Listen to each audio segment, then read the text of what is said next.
Problema sa electrical wiring ang pigihiling na rason sa pagkakasulo kang Iriga City Public Market pasado launa ni maagahon ka na kaaging Biyernes, Pebrero 2. Sigun kay Chief Inspector Jun Genovela, City Fire Marshal kang Bureau of Fire Protection Iriga, nagpo ng kasulo sa poste kang kuryente.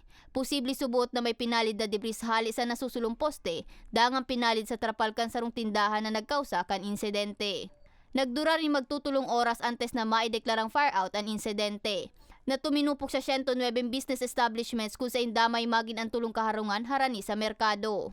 Kung namin yung talagang nakahanap kami CCTV kung mayroon mga kami makita doon, yun pa ang papatunayan. And then yung kukuha din kami ng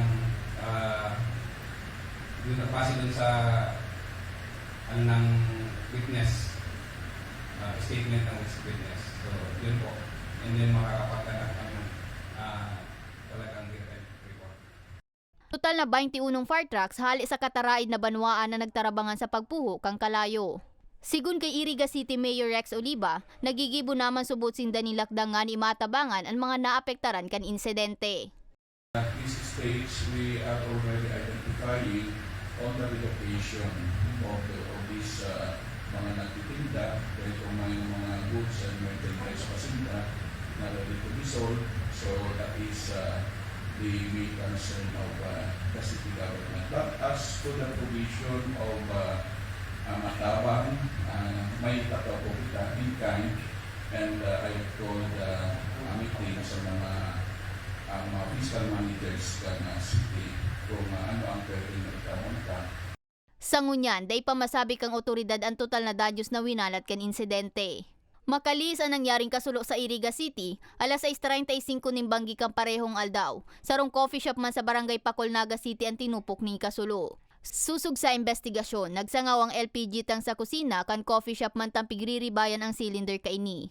Pigbalo pa man ining gamitan ng fire extinguisher, alagad marikas na luminakop ang kalayo. Nagdura rin magsasarong oras ang kasulo antes maideklarang fire out.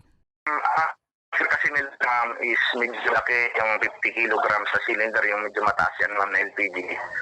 And then, sa investigation din ma'am, medyo yung proximity ma'am nung cylinder at saka nung burner nila, yung burner nila, ma'am, medyo ang pagitan lang is isang may window lang na pagitan.